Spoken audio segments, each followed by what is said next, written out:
Guys, it's Jen.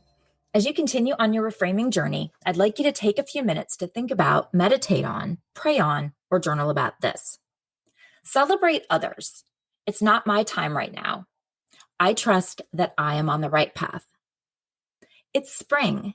Today, March 20th, the day that I'm recording this show, is the first day of spring, the spring equinox, the point where at the equator, the sun appears almost directly overhead.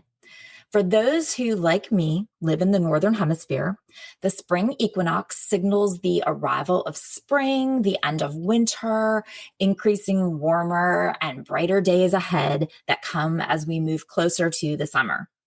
For our friends in the Southern Hemisphere, their fall is arriving, a new season for all of us.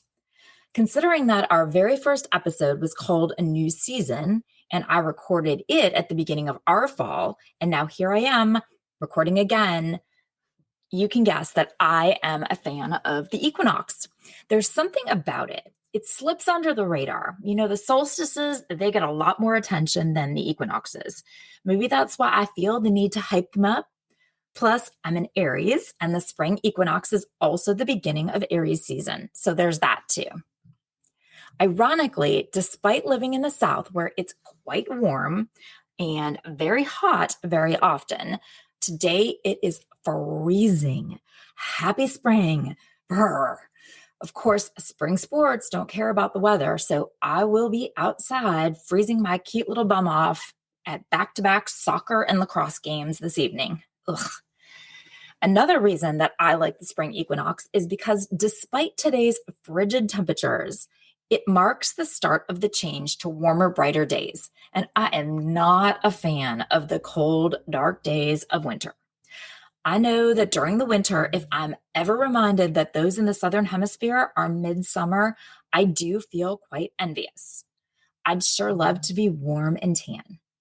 Today, it finally feels like there is hope for that on the horizon. But now, for the Southern Hemisphere, they are facing darker, colder days ahead. So, Australia, it is our time to shine. Enjoy where you're at now because your time will come again in a few months. In life, it's a lot harder to accept this concept, right? The idea that sometimes it's just not our time. We see others succeeding and we feel envy. Can we instead recognize that just like the seasons for the hemispheres, it's not our time right now? Can we celebrate others as we continue to trust our own path, recognizing that their successes don't prevent us from succeeding when it's our time? Just because Australia had a sunny, warm summer doesn't mean that ours will be any less great when it gets here. I swear, I do know other countries in the Southern Hemisphere. My head is just really stuck on Australia at the moment. Anyway, just because she is thriving right now over there doesn't mean that our successes will be any less amazing when they get here. Can we celebrate others and trust that we are on the right path? I saw this idea of trusting that we are on the right path shared by our friends at Enlightened Empaths on their socials this morning. And I must say, it struck me. I am not a patient person. If I decide that I want something done, it should have been done like yesterday. I should be very embarrassed by the amount of money that I spend on expedited shipping. Do I really need it tomorrow? I mean, what's your definition of need? Unfortunately, for people like me, there is not expedited shipping available on our dreams.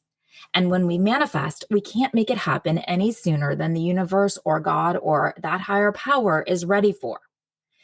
Manifesting is about speaking it out loud and writing it down, of course, and then putting in the work. And in due time, we can watch our dreams come true. But sometimes it's really hard to keep plugging along, right?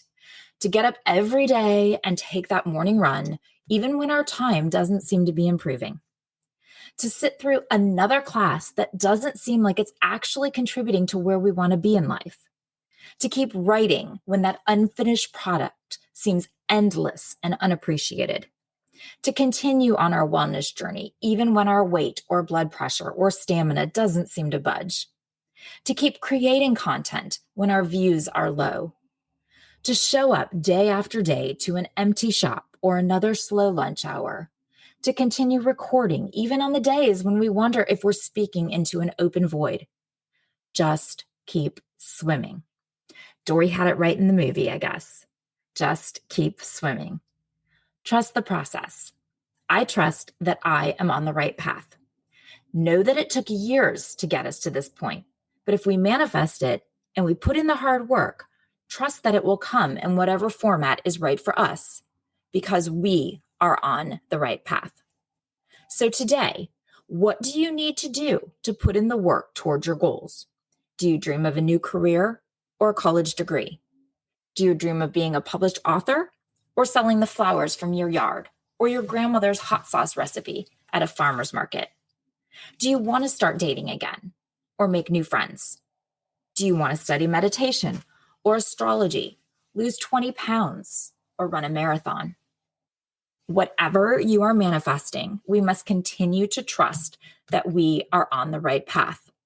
And just because someone else has reached their goals doesn't mean that yours aren't coming. Celebrate others. It's not my time right now. I trust that I am on the right path. Thank you so much for listening. Please remember to follow the show so you don't miss any new content.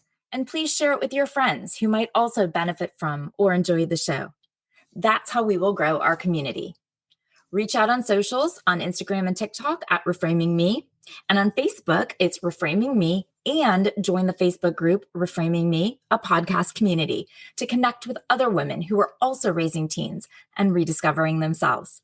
Until next time, be well, communicate, and manifest your dreams.